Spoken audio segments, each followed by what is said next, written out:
പറമ്പിലെ പട്ടിക്കുഞ്ഞന്മാർക്കൊന്ന് പൊറോട്ടയാണ് കേട്ടോ. പൊറോട്ട പ്രഥമാണ് ചങ്കുവാട എന്ന പരിപാടിയാണെന്ന് എനിക്കറിയാം. എന്നിരുന്നാലും അവന്മാരും കഴിക്കട്ടെ. ഇട്ടുകൊടുത്ത് 2 മിനിറ്റ് കഴിഞ്ഞാൽ ഒരുത്തം പാറ ഒന്ന് കൺഫ്യൂഷൻ അടിച്ച് നേരെ പോയി കേട്ടോ. ഇന്ന് നമ്മുടെ അണ്ണാകുഞ്ഞിനെയും കിരികിരി പക്ഷിനെയൊന്നും കാണാനില്ല കേട്ടോ. മേ ബി ഇപ്പം അതിലും നേരത്തെ ഞാൻ കൊണ്ടുവന്ന് ഇട്ടുകൊണ്ടായിരിക്കാം. പറമ്പിൽ അന്നദാനം നടക്കുന്ന അറിയാത്ത ദേശീയഭാഷയാണ്ടേ ഭ്രാന്തനെ പോലെ പൊന്തക്കാട്ടിക്കൂടെ നടക്കുന്നു. ക്യാമറ ഉണ്ടാവാതെ കാട്ടുകോഴി കുഞ്ഞുങ്ങളാണ് കാട്ടിലേക്ക് ഓടിയേക്കുന്നു. ഒരു മടാളല്ല കേട്ടാ, 2 മടാളാണ് മരം വെട്ടാൻ പോയിട്ട് നശിപ്പിച്ച് കളഞ്ഞേക്കുന്നത്. അപ്പം അമ്മയ്ക്കൊരു വാശി, ഈ മടാളൊന്നും നടത്തരുത്.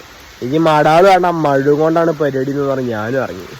വലിയ വിരോധത്തിൽ ഇറങ്ങിയപ്പോഴേക്കും മഴയും പെയ്യാൻ തുടങ്ങി.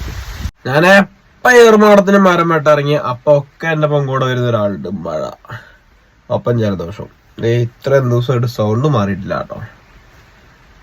നെറ്റിയെല്ലാം നല്ല രീതിയിൽ കയറാൻ തുടങ്ങി. പലരും പറയും നമ്മളെ വാർദ്ധക്യത്തിൻ്റെ ലക്ഷണം, തന്തേൻ്റെ ലക്ഷണം എന്നൊക്കെ പറയണം. പക്ഷേ അതൊന്നുമല്ല.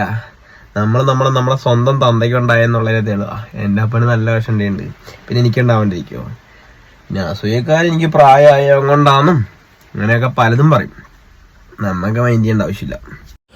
പറങ്കി യുദ്ധത്തിൽ മടാളു പറ്റെങ്കിലും മഴ വിജയിച്ചു കേട്ടോ. പറങ്കി തൊടിയെ പറമ്പിലെത്തിക്കണം, അതാണ് അടുത്ത പരിപാടി.